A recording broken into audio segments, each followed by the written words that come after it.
আমি একটা জিনিস বিশ্বাস করি, খেলার জবাব খেলা দিয়ে দিতে হয়।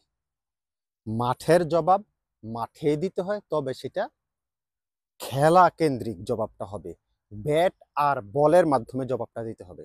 পাকিস্তান গত ম্যাচে ভারতের সাথে যেভাবে গোহারা হারছে, সেই হারাটা ঢাকার জন্য এরা এখন হারিস রুফের ওই যে সিক্স দেখাইছে এইভাবে, তারপরে আবার কি ফাখার জামানের আউট নিয়ে আলোচনা সমালোচনা করে, মানে সময় নষ্ট করা ছাড়া আসলে আমার দৃষ্টিতে আর কিছুই না। এটা নেক্সট ম্যাচ শ্রীলঙ্কার সাথে ওদের মনোযোগী হওয়ার কথা।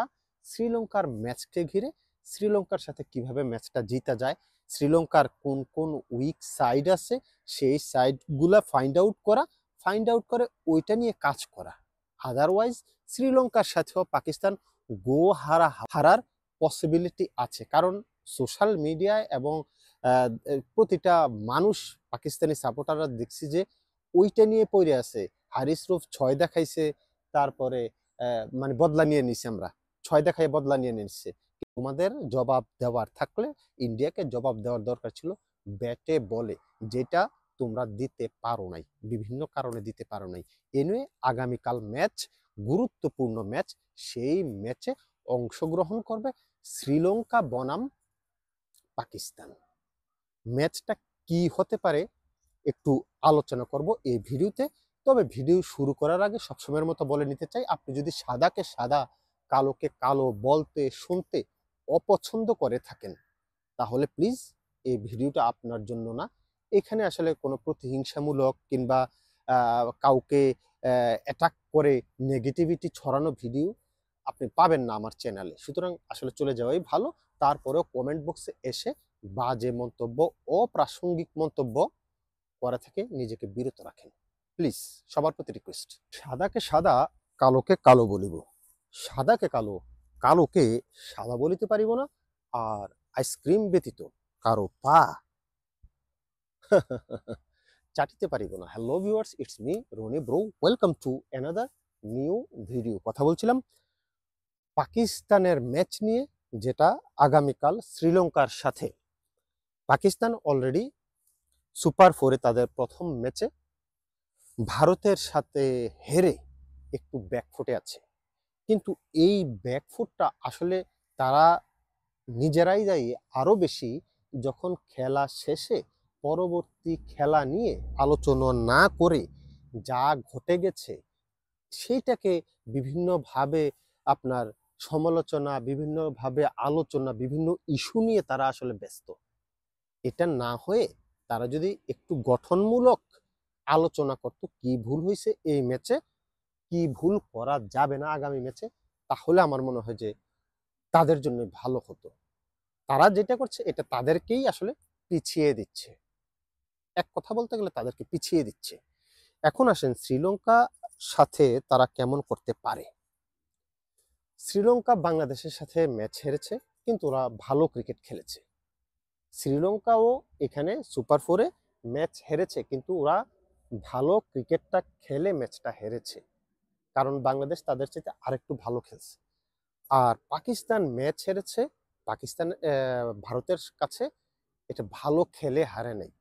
ওদের ক্যাপ্টেন্সিও হয় নাই, ওদের কি বলে এক্সিকিউশন হয় নাই ভালোভাবে, প্রপার প্ল্যানিং ছিল না, ম্যাচটা কোন জায়গায় গেলে কি করতে হবে সেই ধরনের প্ল্যানিং ছিল না। ওরা নিজেরাও আশা করে নাই যে প্রথম 9-10 ওভারে ওরা 100 করে ফেলবে, 10 ওভারে সম্ভবত 91 ছিল, ওইটা ওরা নিজেরাও ভাবতে পারে নাই। কিন্তু পরবর্তীতে ওই যে লাস্ট 10 ওভারে কি করা উচিত তারা ভাবতেই পারে নাই যে আগে 90-91 রান হয়ে যাবে, তাহলে ওরা প্ল্যানটা ওইভাবে করতো। যেমন হারিসকে ওরা নামায় নাই, হারিসকে বসাই রাখছে, হোসাইন তালাতকে নামাইছে, সরি হোসেন তালাতকে নামাইছে, সেই জায়গাটায় তাদের প্ল্যান বি সি ছিল না। ওরা ধরেই নিছে ভারতের সাথে হয়তো 100 করতে 13-14 ওভার লেগে যাবে, তারপরে ওইভাবে টুকটাক করে। আর পিচ সম্পর্কে ওদের ধারণাই ছিল না। পিচটা সবাই বলছে যে অ্যাভারেজ রান 170 ওরা করছে, বাট এটা ভাবার দরকার ছিল যে অ্যাভারেজ রানটা 170, কিন্তু প্রতিপক্ষ দল যখন আমার সামনে টিম ইন্ডিয়া, তখন মিনিমাম আরো 30টা রান বেশি করতে হবে, বাড়াইয়া করতে হবে। এই কাজটা ওরা করতে পারে নাই, কিংবা ওদের মাথায় আসে নাই। যে এভারেজ রান দিয়ে কি তুমি ইন্ডিয়াকে বিট করতে পারবা? ইন্ডিয়ার ব্যাটিং লাইন আপ আর তোমার ব্যাটিং লাইন আপ তো এক না। এশিয়ার ভিতরে ব্যাটিং লাইন আপ সবচাইতে শক্তিশালী ইন্ডিয়া, সুতরাং তোমাকে এভারেজের চাইতে বেশি কিছু করতে হবে ওদেরকে হারানোর জন্য, যেটা তোমরা করতে পারো না। এনিওয়ে, যেটা বলছিলাম, শ্রীলঙ্কার সাথে যদি পাকিস্তান জিততে হয় কি, আদারওয়াইজ তো ওদের কোনো আর লাইনে নেই। ওরা যেই স্বপ্ন দেখে, দিবা স্বপ্ন হোক আর যেই স্বপ্ন হোক, ওরা আসলে শ্রীলঙ্কাকে না হারালে তো আর ওদের আর কোনো কথাই থাকবে না। এখন শ্রীলঙ্কাকে হারাতে হলে আমরা যদি ক্যালকুলেশন করি ওদের টপ অর্ডার কিংবা মিডল অর্ডার ব্যাটসম্যানরা, আমার কাছে মনে হয় যে টপ অর্ডার এতদিন ব্যর্থ হলেও গতকাল কিন্তু ভারতের সাথে টপ অর্ডার রান করছে। ওরা হারছে আসলে প্ল্যানিং এর কাছে। টপ অর্ডার কিন্তু গতকালকে সাহিবজাদা ফারহান বলেন কিংবা ফাখর জামান রান না পেল, টাচে ছিল, ওই আউটটা হওয়ার পরে আসলে তার কিছু করার নেই। তারপরে সাইম আইয়ুবও রান পেয়েছে, 21 রান করছে। আমার কাছে মনে হয় যে সালমান আগা অনেক বেশি স্লো খেলতেছে।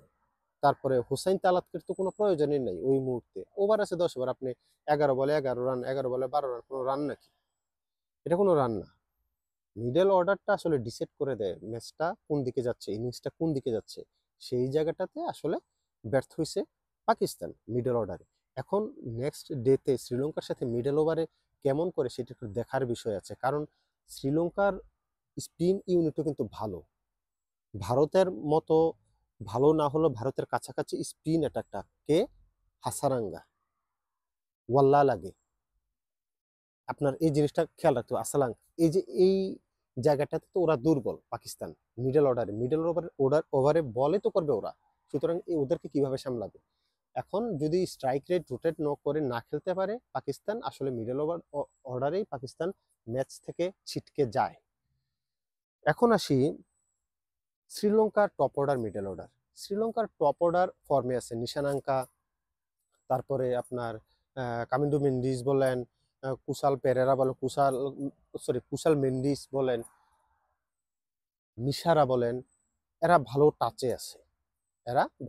আছে। এবং ওদের স্ট্রাইক রোটেট করে কিন্তু খেলার মতো মানে এবিলিটি ওদের আছে। কিন্তু ওরা যখনই আপনি প্রতিটা ম্যাচে দেখেন এশিয়া কাপের স্ট্রাইক রোটেট করে কিন্তু খেলছে, সুতরাং এই জায়গাটাতে ওরা ভালো। মিডল অর্ডারে শ্রীলঙ্কার ব্যাটসম্যানরা খুবই ভালো। দাসুন সানাকা কিন্তু ভালো সবকিছু মিলিয়ে। সুতরাং এই জায়গাটাতে পাকিস্তানের চাইতে আমার কাছে মনে হয় যে ওরা এগিয়ে থাকবে, শ্রীলঙ্কা এগিয়ে থাকবে মিডল অর্ডারের জন্য। আর বোলিং অ্যাটাকের কথা যদি বলি, বোলিং অ্যাটাক আপনার পেস ইউনিটে অবশ্যই শ্রীলঙ্কা ভালো। কারণ কি, আপনার তুষারা আছে, চামিরা আছে, পাথিরানা যদি খেলতে পারে পাথিরানা, তারপরে আর স্পিন অ্যাটাকের কথা তো বললামই। আর পাকিস্তানের পেস অ্যাটাকে আপনি দেখেন শাহিন শাহ আফ্রিদি, হারিস রুফ। শাহিন শাহ আফ্রিদি ভাই যেই টাইপের বল করছে, এগুলো কোনো বলে না।